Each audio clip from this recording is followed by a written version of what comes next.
दें। चलिए देखिए, पहला विविध उदाहरण में है कि विविध उदाहरण है, ठीक, प्रश्नावली को कल बताते हैं। विविध उदाहरण है कि एक्स वाई तल में सभी मात्रक सदिश लिखिए। देखिए पहला प्रश्न है कि एक्स वाई तल में सभी मात्रक सदिश लिखिए। अब आप लोग एकदम थोड़ा सा लगाइएगा दिमाग आपको ये लगाना है कि ये क्वेश्चन में ये बोलना कि एक्स वाई तल में, तो एक्स वाई तल का मतलब ये हुआ, जैसे देखिए अगर इसको हम कोऑर्डिनेट बना दे एक्स एक्सिस और वाई एक्सिस, ये मान लेते हैं ये एक्स है और ये वाई है, ठीक, पहले समझ लेते हैं उसके बाद हम डायग्राम सही से बनाते हैं।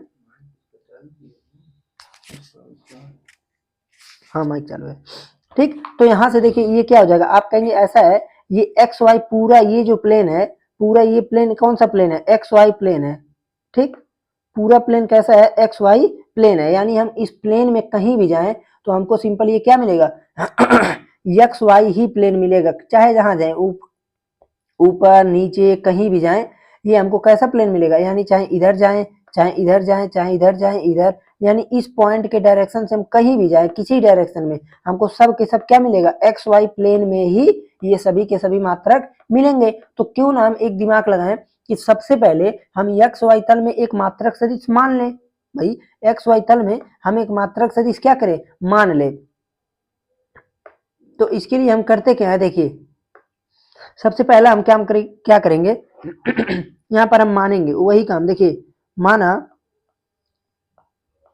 अब आपको भी पता है अगर एक्स वाई तल में है तो एक्स का जो यूनिट वेक्टर का डायरेक्शन होता है मात्रक सदिश का, वो क्या होता है, आप कहेंगे आई कैप, और जे में क्या होता है, वाई कैप, तो यानी यहां पर हम मान लेंगे कि माना r equal to x i cap plus y j cap, okay, इतना समझ में आ गया। ये क्या है, ये जो है एक्स वाई तल में, एक्स वाई तल में,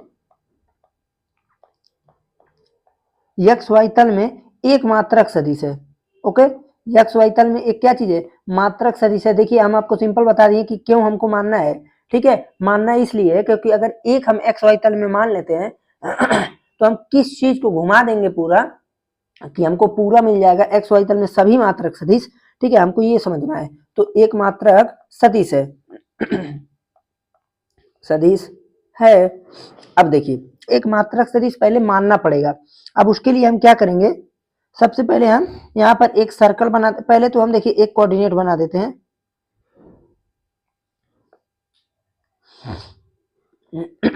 ये हो गया एक्स एक्सिस और ये हो गया वाई एक्सिस। यहां पर हमको एक बनाना है सर्किल,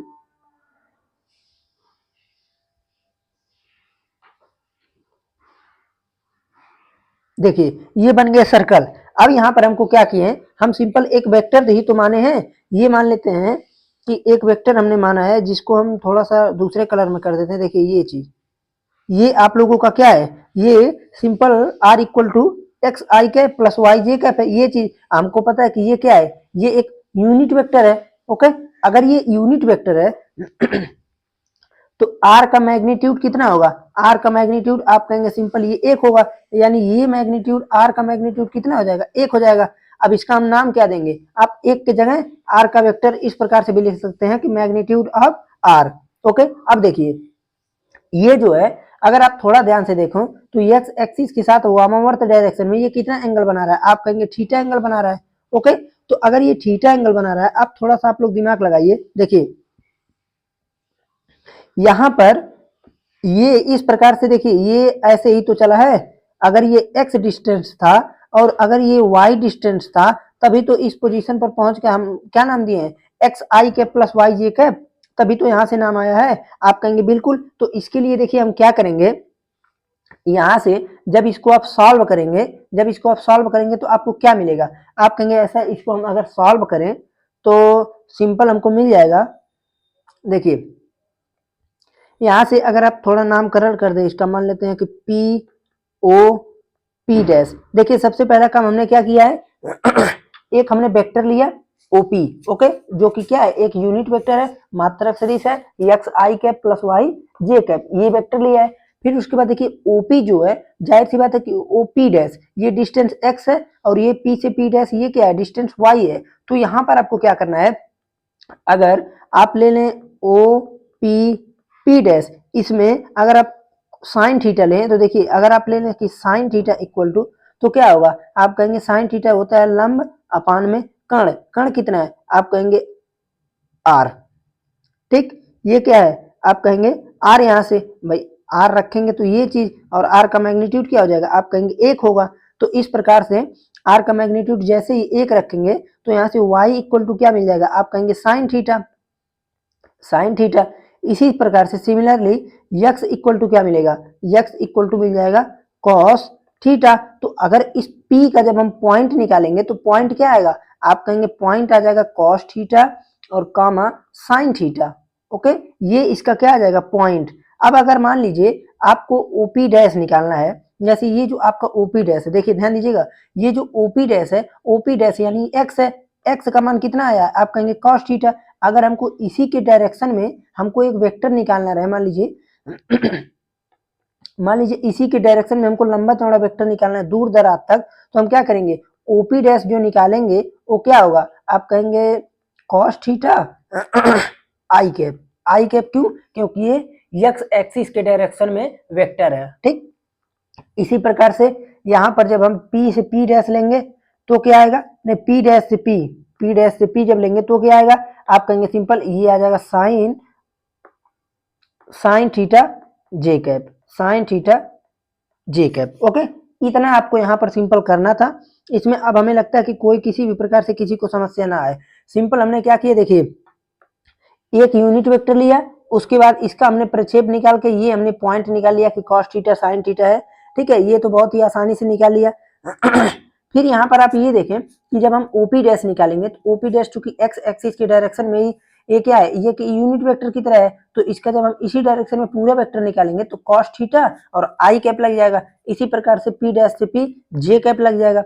अब आप समझिए, देखिए अगर हमको इसी वेक्टर में यानी इसी पूरे तल में, ये क्या है अपना एक पूरा तल है, अगर हमको इसी तल में, ध्यान दीजिए इसी तल में अगर हमको एक वेक्टर चाहिए, कोई भी वेक्टर सभी मात्रक सदिश अगर हमको लिखना है तो हम क्या करेंगे आप कहेंगे देखिए ऐसा है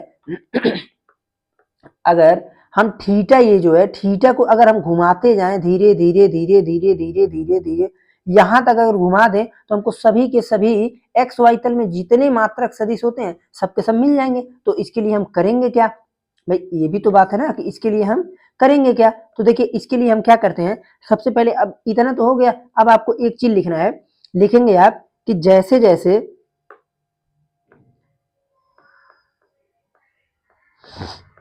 जैसे जैसे जैसे जैसे थीटा, थीटा का मेन चीज है जीरो से 2 पाई तक परिवर्तित होता है, 0 से 2 पाई तक परिवर्तित होता है, ठीक है। 0 से 2 पाई तक हम पूरा घुमा देंगे तो हमको प्रत्येक बिंदु पर अलग अलग अलग अलग क्या मिलता जाएगा, हमको एक यूनिट वेक्टर मिलता जाएगा, परिवर्तित हो जाएगा होता है। तो बिंदु P बिंदु P वामावर्त दिशा में, क्योंकि यहां पर एंगल हमने क्या लिया वामावर्त दिशा, तो वामावर्त दिशा में वृत्त, वृत्त। अब देखिए एक चीज और, वृत्त का आप लोगों को पता होगा कि x square plus y square equal to 1, ये तो होता ही है, यहां से भी वही चीजें निकलना है, ठीक है। तो ये इसका क्या करता है का अनुरेखण करता है या अनुसरण करता है, ठीक, अनुरेखण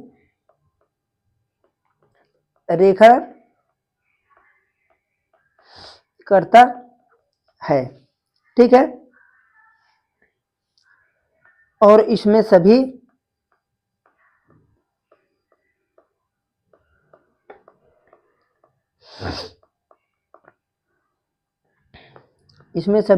संभावित दिशाएं शामिल हैं, संभावित दिशाएं शामिल हैं, ओके। ये चीज हो गया, सभी दिशाएं शामिल हैं या फिर सम्मिलित हैं, ठीक, शामिल है। अतः अतः जो आपका ये इक्वेशन है, देखिए ध्यान दीजिएगा, जैसे जो आपका ये इक्वेशन यहाँ पर लिख रहे हैं इस एंगल वाले का देखिए ये तो यहाँ आपका ओपी डैश आ गया था कॉस थीटा आई कैप, इसी प्रकार से पी डैश आ गया था साइन थीटा जे कैप। जब हम इसका इस फॉर्म में निकालेंगे यानी पोलर फॉर्म में, तो यहाँ से इसका ये वेक्टर देखिए आर कुछ इस प्रकार से निकलेगा कि नहीं, आर इक्वल टू मिल जाएगा आपका कॉस थीटा आई कैप प्लस साइन थीटा जे कैप मिलेगा ना। तो ये जो है ये चीज मेन चीज, तो अब आप इसे इक्वेशन का अगर कोई नाम देते हैं, मान लेते हैं कि इक्वेशन फर्स्ट है अगर, ठीक है, तो इस इक्वेशन से यानी अतः इक्वेशन एक से एक एक्स वाई तल में प्रत्येक मात्रक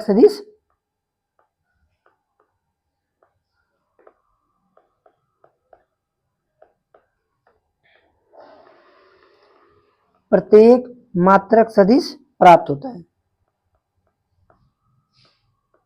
ओके, तो देखिए एक चीज हम और सिंपल आपको बता देना चाहते हैं, अगर आपको ऐसा मन कर रहा है कि नहीं हम ये चीजें नहीं लिखेंगे, यानी ये जो थ्योरी नीचे लिखे हैं, तो इसके लिए आपको थोड़ा सा अपने लैंग्वेज में लिखना पड़ेगा। देखिए लिखना क्या है, सिंपल आप लिखेंगे ऐसा है, यहाँ से आर का मैग्नीट्यूड एक यहाँ दिया है, क्वेश्चन में ये दिया है, फिर उसके बाद आप यहाँ से साइन थीटा की वैल्यू कॉस थीटा की वैल्यू निकालेंगे, फिर इसमें अगर पुट करते हैं तो आपके यहाँ से ये चीजें इक्वेशन फर्स्ट मिलेंगे। ठीक, तो अब आप एकदम सिंपली लिख सकते हैं कि हम यहाँ से क्लियर एक समीकरण नंबर एक से यह पूरी तरह से स्पष्ट है कि जैसे जैसे हम थीटा का मान 0 से 2 पाई तक घुमाएंगे, ठीक है, या 0 से 2 पाई तक परिवर्तित करते हैं, तो हमको एक्स वाई प्लेन में सभी के सभी यानी एक्स वाई तल में सभी के सभी मात्रक सदिश प्राप्त हो जाएंगे। ठीक है, तो आप इस तरह से भी लिख सकते हैं अपने लैंग्वेज में भी, बस बशर्ते क्या है आपको समझ में आ जाना चाहिए कि ये क्या चीजें हैं।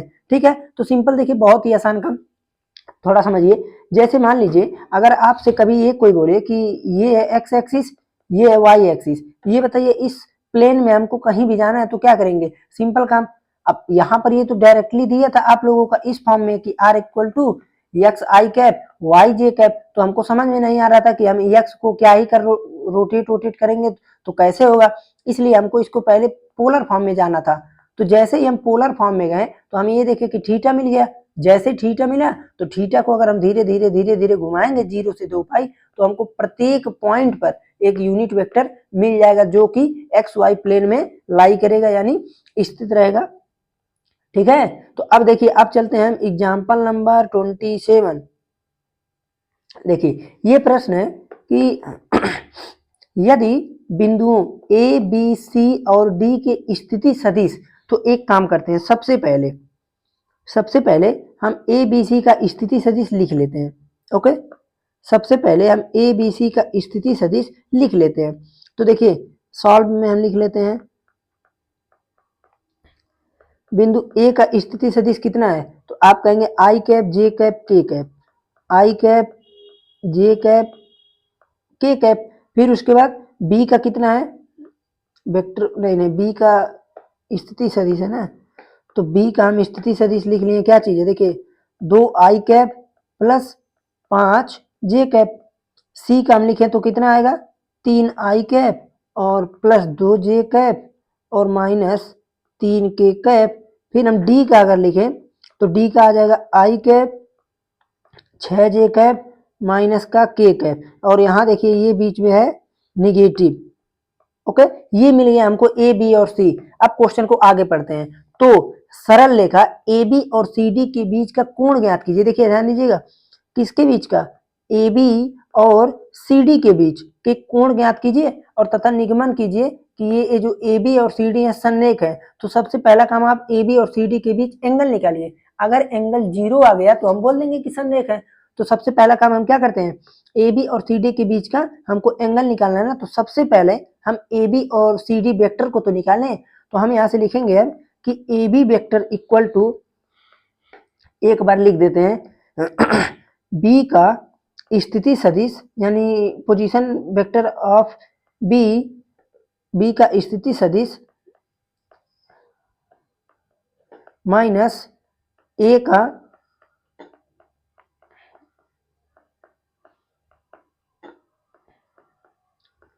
स्थिति सदिश। ओके, अब देखिए b का स्थिति सदिश माइनस ए का स्थिति सदिश, तो b का स्थिति सदिश कितना है, आप कहेंगे 2 आई कैप प्लस 5 जे कैप अगर आपका प्रैक्टिस बढ़िया है तो आप डायरेक्टली कर सकते हैं। मैं देखिए हर लेक्चर में यही बोलता हूँ, आई cap, j cap, k cap. तो यहाँ से कितना मिलेगा? आप कहेंगे सिंपल, देखिए 2 आई कैप माइनस आई कैप। अब कैसे? ये 2 आई कैप, ये माइनस का मल्टीप्लाई होगा, तीनों माइनस हो जाएगा, तो 2 में से 1 गया तो कितना बचेगा? आप कहेंगे 1, तो यानी आई कैप प्लस 5 जे में से 1 जे गया तो 4 जे कैप और माइनस के कैप। ये आ गया आपका क्या चीज? A B vector. ओके, फिर हमको क्या चाहिए? ए बी वेक्टर के बाद चाहिए सी डी वेक्टर। तो अब सी डी कैसे निकलेगा? चलिए सी डी निकालते हैं। तो लिखेंगे आप c D vector equal to d का स्थिति सदिश माइनस सी का स्थिति सदिश। तो डी का स्थिति सदिश कितना है?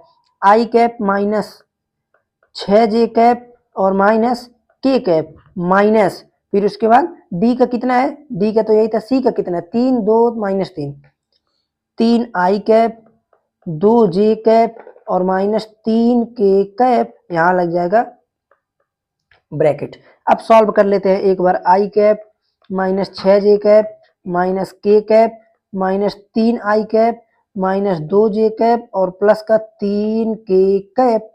अब इसको सॉल्व करेंगे तो देखिए 1 और माइनस 3, तो इसका तात्पर्य हुआ कि माइनस 2 आई कैप माइनस 6 माइनस 2 तो माइनस 8 जे कैप और यहां से आ जाएगा प्लस 2 के कैप। ये आ गया आपका सी डी वेक्टर। अब देखिए क्वेश्चन में क्या है कि आप इसका क्या निकालिए, सबसे पहला काम थीटा निकालिए, ठीक है। तो अब देखिए, अब आपको यहाँ पर ए बी मिल गया और सी डी वेक्टर मिल गया, यानी ए बी वेक्टर और सी डी वेक्टर। अब हमको यहाँ पर क्या चाहिए? सिंपल हमको इसको निकालना है एंगल। तो अब एंगल के लिए आप क्या करेंगे? अब देखिए एंगल के लिए यहाँ पर ऐसा कोई स्पेशली पूछा नहीं है, तो आप दो काम कर सकते हैं भाई, या तो आप ए डॉट बी लगा लीजिए और या तो आप ए क्रॉस बी लगा लीजिए। तो सिंपल हम ए डॉट बी ही लगाएंगे, क्योंकि ये तो आसानी से पूछा है, तो क्यों हम जाए कॉम्प्लिकेटेड करने क्वेश्चन को। तो सिंपल हम ये करेंगे, यहाँ से हम क्या निकालेंगे? A B vector dot C D vector. तो इक्वल टू कितना हो जाएगा? आप कहेंगे ए बी का मैग्नीट्यूड, फिर उसके बाद ए बी सी डी का मैग्नीट्यूड, फिर कॉस थीटा। फिर यहां से देखिए क्या हो जाएगा, देखिए cos theta equal to A B का A B vector dot C D vector upon में ए बी का मैग्नीट्यूड फिर सी डी का मैग्नीट्यूड। अब देखिए, अब हम थोड़ा सा लगाते हैं दिमाग। अब यहाँ पर क्या करते हैं, जैसे ए बी हमको यहाँ पर निकाले हैं ए बी, तो यहीं बगल में हम निकाल लेते हैं ए बी का magnitude. Magnitude of a b equal to under root 1 का स्क्वायर 4 का स्क्वायर माइनस 1 का स्क्वायर। तो यहाँ से कितना आएगा? आप कहेंगे 4 का वर्ग 16, 17 1 18, अंडर रूट आ गया 18। 18 को हम 18 ही रहने दें, चलिए 18 को हम 18 ही रहने देते हैं।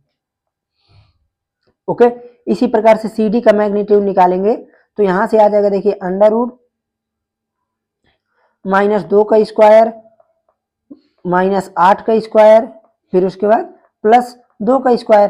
तो 2 का स्क्वायर कितना होता है? आप कहेंगे 4, 8 का स्क्वायर 64 और 2 का स्क्वायर 4। तो यहाँ से कितना आएगा? 64 4 68 4 72। तो यानी अंडर रूट यहाँ पर आ गया 72। अब देखिए हमको करना क्या है, सिंपल इसी में हमको पुट कर देना है। तो ए बी का मान आ जाएगा कितना? ए बी, अच्छा ए बी तो इक्वेशन लिखना पड़ेगा।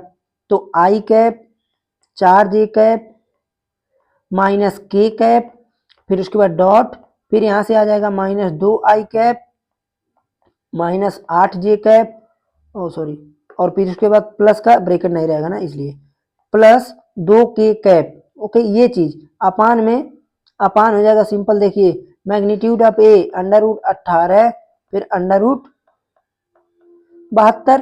अब देखिए, अब यहां से ये जो सॉल्व करेंगे, यहां से क्या चीज आएगा? आप कहेंगे ऐसा है, देखिए जब इसका मल्टीप्लीकेशन करेंगे तो -2 और फिर उसके बाद -2 और माइनस 8 चौक 32, 8 चौक 32 होता है ना, तो -32 और -2 अपान में कितना आएगा? अपान में अब इसको हमको निकालना पड़ेगा। तो देखिए हम थोड़ा सा दिमाग लगाते हैं, आप लोग समझिएगा। देखिए अंडर रूट 18 को आप यहां से क्या लिख सकते हैं? आप कहेंगे यहाँ हम लिख सकते हैं 3 रूट में 2। अरे भाई तीन का मल्टीप्लाई 3 में करेंगे तो 9 और 9 दूना है 18। इसको क्या लिख सकते हैं 6 रूट में 2, 6 6 36 दूनी 72। तो यहाँ से हम पूरे को जब लिखेंगे तो हम लिख सकते हैं 3 रूट में 2, 6 रूट में 2। अब इसको जब सॉल्व करेंगे तो -36 अपान में 36 बचा कितना -1। तो अब cos थीटा जब -1 आता है तो वहां पर क्या होता है आप कहेंगे cos थीटा -1 मतलब थीटा इक्वल टू आ गया पाई। cos थीटा इक्वल टू कितना आया -1, यानी थीटा की वैल्यू कितनी आ गई आप कहेंगे थीटा का आ गया वैल्यू पाई। अब यहां से आप बोल सकते हैं कि थीटा यह दर्शाता है कि यह क्या है एक दूसरे के संरेख हैं, ठीक है। क्योंकि थीटा में देखिए क्या है सिंपल हमको ये प्रूव करना था, कोण तो हमने निकाल ही लिया कि ये आ गया -1 और थीटा की वैल्यू आ गया पाई, ये आपका कोण भी हो गया। अब देखिए कोण ही यही दर्शाता है, आप लिखेंगे कि यह दर्शाता है, यह दर्शाता है कि ए बी तथा सी डी एक दूसरे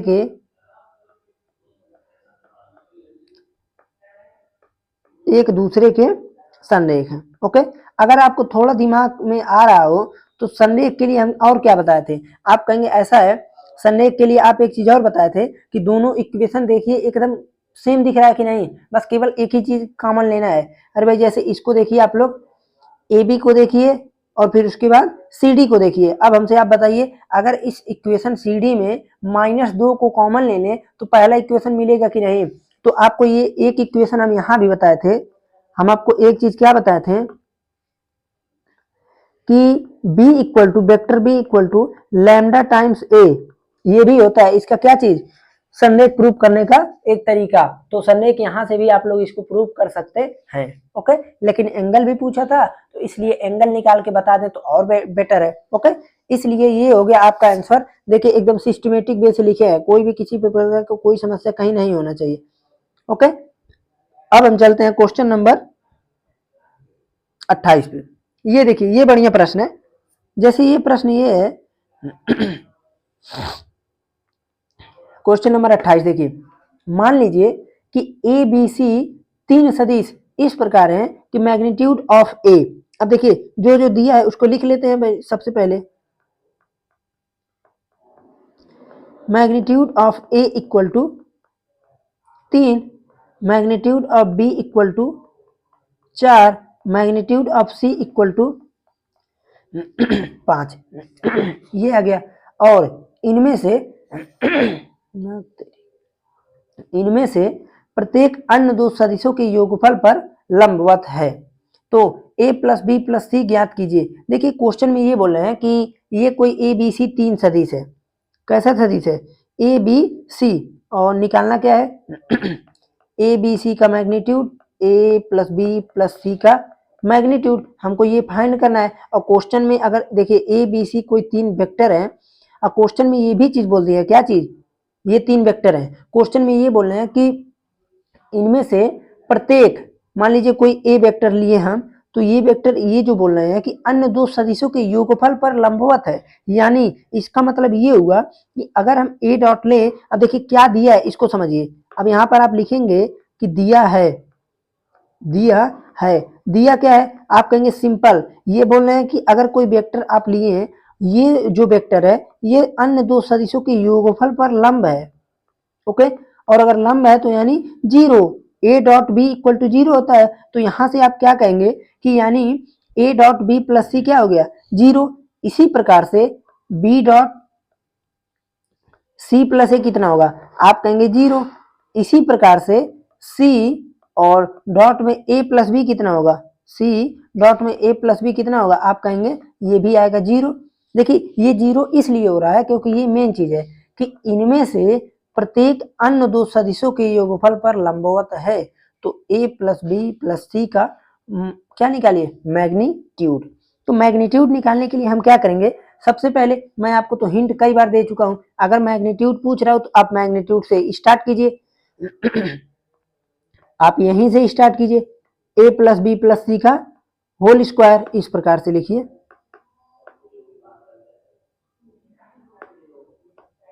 ए प्लस बी प्लस सी का होल स्क्वायर, इस प्रकार से। तो इसका मतलब ये हो गया, देखिए A plus B plus C का डॉट ए प्लस बी प्लस सी, इस प्रकार से आ गया। वेक्टर तो एक बार लगाना ही पड़ेगा, नहीं तो गलत हो जाएगा। ओके, ये चीज आ गया। अब इसी का आपको एक बार कर देना है मल्टीप्लीकेशन। देखिए अगर आप थोड़ा दिमाग लगाएं तो मल्टीप्लीकेशन कुछ इस प्रकार से हमको करना है कि ज्यादा तामझाम ना पड़े। ज्यादा तामझाम ना पड़े का तात्पर्य ये हुआ कि आप थोड़ा सा दिमाग लगा कर कीजिएगा। कैसे करेंगे, देखिए आइए हम इसको बताते हैं। सिंपल, आपको करना क्या है, मल्टीप्लीकेशन में तो आपको यही ना देखना है कि हमको इस प्रकार से मल्टीप्लीकेशन करना है। देखिए ध्यान दीजिएगा, जैसे ए का मल्टीप्लीकेशन एक बार इसमें, ओके, और इसी ए का मल्टीप्लीकेशन एक बार बी में एक बार सी में। तो क्यों ना हम एक काम करें, इसी ए का मल्टीप्लीकेशन एक बार यहीं से हम दोनों में कर दें। ओके, आप कहेंगे कैसे, तो मैं कैसे का उत्तर दे रहा हूं। देखिए इस प्रकार से, आप इस प्रकार से क्यों ना लिख दीजिए, vector a dot vector a plus vector a dot b plus C. Okay, देखिए सिंपल, बहुत ही आसानी से हमने सिंपल समझा दिया। करना क्या है, एक बार इसी वेक्टर को उठाइए, आप एक बार ए में कीजिए, और इसी वेक्टर का आप ए के साथ दोनों से एक साथ कर लीजिए। समझ गए। तो इसी प्रकार से आप क्या लिखेंगे, जब बी वेक्टर की बारी आएगी तो बी का आप बी के साथ कर लीजिए, बी डॉट बी, और नहीं तो लिखिए आप क्या चीज, b dot A plus c vector, a plus c vector. फिर इसी के साथ आप सी में चलिए, सी में चलेंगे तो सी डॉट सी, और फिर उसके बाद c dot A plus b, a plus b. अब देखिए कितने आसानी से आप इसको तुरंत सॉल्व कर लेंगे। ऐसे कैसे, क्योंकि आप यहाँ पर ये क्या देखें, देखिए ये मेन चीज है, ये चीज, ये चीज, ये और ये तीनों जीरो हैं। तो आप जैसे ही जीरो पुट करेंगे इसमें, ये तीनों चीज जीरो होंगे कि नहीं बताइए, इसीलिए हम किए हैं। अगर आप अलग अलग कर देते हैं तो ऐसी कोई बात नहीं है, फिर आपको क्या करना पड़ता, दोनों को मर्ज करना पड़ता। ठीक है, और चूंकि हमको पहले से ये चीज अगर आइडिया पता है, तो इसलिए क्यों ना हम थोड़ा सा दिमाग लगाएं और जीरो पुट कर लें। यानी यहाँ से आ गया ए डॉट ए प्लस, और सब जीरो पुट हो गया, b dot b plus c dot c. यानी यहाँ पर हम लिख सकते हैं कि ए का होल स्क्वायर प्लस बी का होल स्क्वायर, और यहाँ पर सी का होल स्क्वायर। अब ए बी सी आपका वैल्यू पता ही है, ए का वैल्यू 3, बी का 4, सी का 5। तो यानी हम लिख सकते हैं यहाँ पर 3 का स्क्वायर, 4 का स्क्वायर और 5 का स्क्वायर, यानी 9, 16, 25। तो 16, 9, 25, 25, 50। ये तो आया किसका मान, ये इसका मान आया है, इसका मान आया है। ये चीज हमको क्या चाहिए, ए प्लस बी प्लस सी का मान। ओके, तो इसका मान आ जाएगा यहाँ पर क्या चीज, तो ये देखिए ध्यान दीजिएगा, ब्रैकेट नहीं है, ये इस वाला है। तो यहां से आ जाएगा इसका मान अंडर रूट 50, और अंडर रूट 50 को लिख सकते हैं आप 5 रूट में 2। ओके, ये रहा आप लोगों का आंसर। देखिए बहुत ही आसान था। ठीक है, ये चीज हो गया। अब उसके बाद हम चलते हैं उदाहरण नंबर 29 पर। देखिए उदाहरण नंबर 29 अच्छा प्रश्न है, इसको थोड़ा सा आपको दिमाग लगाना पड़ेगा। देखिए प्रश्न ये है कि 3 सदिश ए बी और सी प्रतिबंध A plus B plus C equal to 0 को संतुष्ट करते हैं। ठीक है, कोई एक इक्वेशन, कोई 3 सदिश हैं जो ए प्लस बी प्लस सी को क्या करते हैं, सेटिस्फाइड करते हैं। तो यहाँ से ये बोल रहे हैं कि यदि ए बी सी तीनों का देखिए मान दिया है, तो क्यों ना सबसे पहले हम मान को तीनों को छाप लें। देखिए और क्या दिया है, आप कहेंगे ऐसा है, हमको ये दिया है कि A plus B plus C equal to 0 vector, ये दिया है। और तो और magnitude of A equal to 3, magnitude of B equal to 4, और magnitude of C equal to 2। ये हमको क्वेश्चन में डिपेंडेंट है, इतना तो भाई हमको दिया ही है। तो कह रहे हैं कि तो राशि म्यू, म्यू इक्वल टू, देखिए इसकी a dot b dot c dot a का मान ज्ञात कीजिए। अब हम यहाँ पर क्या करेंगे, इसको देखिए हम करेंगे क्या, इसको आपको थोड़ा सा अब पड़ेगा समझना। जैसे क्या समझना है आपको, थोड़ा सा आप दिमाग लगाइए। आप कहेंगे ऐसा है, अगर यहाँ पर हमको a plus B plus C equal to 0 दिया है, तो यहाँ से हम एक काम करें। ऐसा सवाल हम आपको एक बताए थे, ऐसे सवाल में हम क्या करते हैं, देखिए तीनों को ए बी सी, अब ए बी सी एक कोई प्रतिबंध है, इस पे सेटिस्फाइड कर रहा है इस चीज पर, तो हम करते क्या है, एक बार जो है हम इसी के साथ एक बार ए से, एक बार बी से, एक बार सी से, तीनों से हम कर को यहाँ पर इसको लिख देते हैं। अब कैसे, तो आप कहेंगे ऐसा है, देखिए ये चीज सेटिस्फाइड है, तो यहाँ पर हम क्या करेंगे, ए डॉट ए से मल्टीप्लीकेशन करवा देंगे इसके साथ, ए प्लस बी प्लस सी के साथ, ओके। और जैसे ही मल्टीप्लीकेशन करवाएंगे तो यहां से आ जाएगा ए डॉट ए, ओके, और a dot b plus a dot c, हमको निकालना क्या है, ये चीज ना, a dot b dot c dot a, तो इसको आप लोग ध्यान रखिएगा, ये चीज आ गया इक्वल टू 0।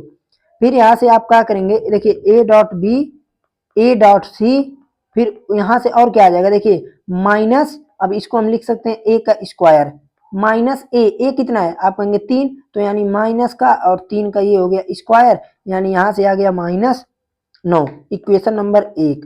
देखिए आपके मन में एक चीज आ सकता है कि हमें इसी मल्टीप्लाई क्यों ही करें, तो यहाँ पर देखिए ये चीज दिया है a dot b, b dot c, c dot a निकालना है, तो इसलिए हमको मल्टीप्लीकेशन यहाँ करना ही पड़ेगा, ठीक है। अब देखिए ये चीज आ गया, ए से जब हम मल्टीप्लीकेशन किए तो इसी प्रकार से, चलिए जगह है, फिर इसी प्रकार से बी से मल्टीप्लीकेशन करेंगे तो बी से जब करेंगे तो क्या आएगा, देखिए बी डॉट ए प्लस बी और plus C, okay, equal to 0, तो यानी यहां से आ जाएगा, देखिए क्या चीज आएगा, ए डॉट बी, अब देखिए एक चीज आएगा आपके मन में कि b dot a dot b, चलिए हम थोड़ा सा आपको लिख देते हैं अभी सीधा, क्योंकि इसमें सीधा उल्टा सब माफ है, b dot A plus b dot b plus b dot c equal to 0। अब यहां से क्या आ जाएगा, यहां से आप कहेंगे इसको हम लिख सकते हैं ए डॉट बी, ओके, और इसको लिख सकते हैं, चलिए बी डॉट सी रहने दीजिए, b dot c equal to minus, और यहाँ पर ये हो जाएगा बी का स्क्वायर, मैग्नीट्यूड है बी का होल स्क्वायर, माइनस, और बी कितना है 4, तो यानी 4 का स्क्वायर, यानी यहाँ से आ गया -16, इक्वेशन नंबर 2, ओके, ये आ गया। इसी प्रकार से आप अब सी से मल्टीप्लीकेशन कराएंगे, तो सी से कराएंगे तो vector c dot A plus B plus C, okay, equal to 0। अब यहां से आप लिखेंगे कि c dot a, c dot b, c dot c equal to 0 तो यहां से आ जाएगा, देखिए सी डॉट ए को आप ए डॉट सी लिख लीजिए, सीधा कर लीजिए, तो यहां से आ जाएगा a dot c, b dot c और इक्वल टू माइनस सी का मैग्नीट्यूड का होल स्क्वायर, और सी का मैग्नीट्यूड कितना है, आप कहेंगे इसका तो 2 है, यानी -2 का स्क्वायर, यानी आ गया यहाँ पर -4, ठीक। आप कहेंगे कि जब यहाँ माइनस का होल स्क्वायर कर रहे हैं तो माइनस क्यों रह रहा है, तो देखिए इसका ये बात है माइनस इसलिए रह रहा है क्योंकि यहाँ पर ये हम सी का स्क्वायर कर रहे हैं, निगेटिव का स्क्वायर नहीं कर रहे हैं, इसलिए। अब यहाँ से आप क्या करेंगे, आप अब तीनों इक्वेशन को जोड़ लीजिए आप लिखेंगे कि इक्वेशन यानी समीकरण, समीकरण 1 2 एवं 3 को जोड़ने पर जैसे ही हम जोड़ेंगे इनको तो हमको क्या मिलेगा, देखिए ध्यान दीजिएगा, ये क्या है, आप कहेंगे ये है LHS, ये क्या है LHS, और फिर ये क्या है LHS, सभी LHS को पहले जोड़िए, देखिए ध्यान दीजिएगा, ये क्या है ए डॉट बी, जहां पर डार्क में मारा है a dot b, a dot b, चलिए 2 ए डॉट बी मिला, तो आपको लिखना क्या है, सिंपल आप लिखेंगे, देखिए इक्वेशन फर्स्ट को जोड़ेंगे तो a dot b plus a dot c होगा, ए डॉट सी प्लस, अब उसके बाद क्या होगा ए डॉट बी और b dot c, a dot b plus b dot c plus a dot c plus b dot c equal to कितना आएगा, आप कहेंगे इक्वल में आ जाएगा, जाहिर सी बात है कि माइनस में करके सभी को जोड़ लेंगे, यानी -9 -16 -4 यानी -29। अब देखिए यहाँ पर अगर आप थोड़ा ध्यान से देखें, देखिए ए डॉट बी और क्या है b dot c b dot c, a dot c a dot c, यानी 2 बार है सब पूरा, तो 2 को लेंगे आप कॉमन, तो यहां से आ जाएगा, देखिए ए डॉट बी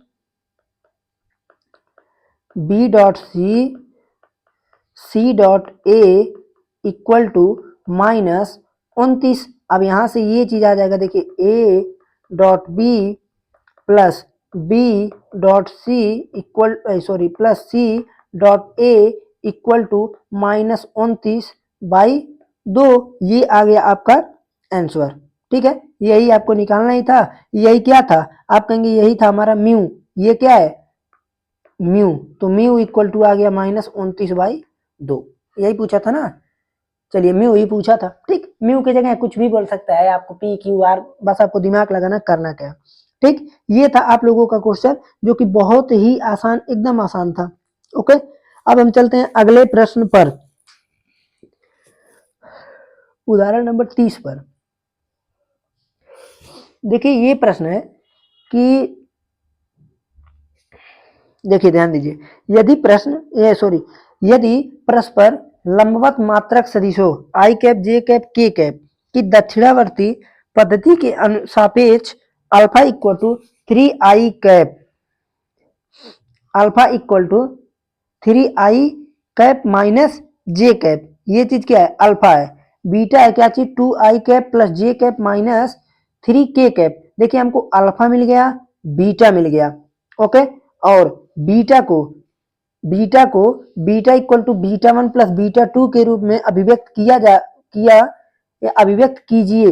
देखिए, ये कह रहे हैं कि अल्फा दिया है, बीटा दिया है। ओके, तो पहले अल्फा को नोट कीजिए। अल्फा इक्वल टू क्या है, 3i कैप माइनस जे कैप, और बीटा इक्वल टू क्या है, 2i cap plus J cap minus 3k cap. फिर कह रहे हैं, ये चीज यहां तो हो गया, तो बीटा को, ये जो बीटा है इसको b1 प्लस b2 यानी बीटा 1 प्लस बीटा 2 के रूप में अभिव्यक्त कीजिए, जहां बीटा 1, ये जो बीटा 1 है, जैसे ये बोल रहे हैं कि इसको अब तुम दो भागों में लिखो कि beta equal to beta 1 plus beta 2। ठीक है, और जो बीटा 1 है अल्फा के समांतर है, ये जो बीटा 1 है ये अल्फा के समांतर है, और जो b2 है अल्फा के लंबवत है। ओके, तो हमको यानी इस प्रकार से हमको ये देखना है कि बीटा 1 और बीटा 2 हमको वैल्यू निकालना है। अब आप खुद बताइए, देखिए कंडीशन को ध्यान से समझिएगा।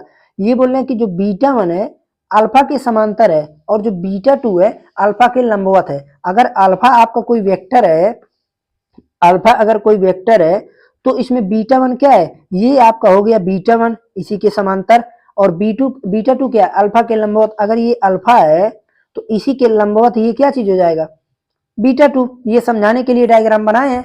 ठीक है, तो आप कहेंगे अच्छा ऐसा है, यानी अल्फा हमको निकालना है बीटा 1। तो अब देखिए, इसको हम अभी मिटा देंगे, पहले अभी इतना हम इसको इरेज करेंगे, पहले अभी के लिए इसको समझिए ध्यान से। आप कहेंगे ऐसा है, जो यहाँ पर बीटा 1 आएगा, अब देखिए हम सॉल्व करते हैं। अब यहाँ पर हमको मानना क्या है, माना, ठीक है, कि जो बीटा 1 है वो क्या होगा, आप कहेंगे लैम्डा टाइम्स अल्फा। क्यों, क्योंकि ये क्या बोले हैं कि ये इसके समांतर है, लैम्डा टाइम्स अल्फा। और अल्फा क्या है, अल्फा एक अदिश राशि है या एक अदिश है। ओके, बीटा 1 यहां से आ गया।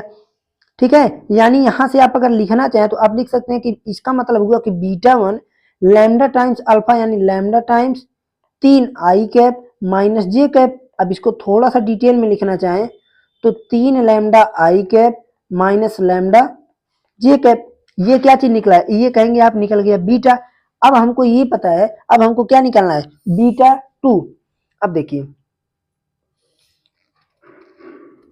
यहां से, अब देखिए थोड़ा ध्यान दीजिएगा, आप बी को जब निकालेंगे, बीटा को, तो बीटा देखिए इक्वेशन में क्या बोला कि बीटा दो पोर्शन में टूट रहा है, बीटा 1 प्लस बीटा 2। तो यहां से बीटा इक्वल टू क्या हो जाएगा, देखिए बीटा 1 प्लस बीटा 2। तो यहां से आप ये बताइए हमको, बीटा 1 हमने निकाल लिया, तो बीटा 2 जब हमको निकालने की बारी आएगी तो हम क्या करेंगे, बीटा माइनस बीटा 1।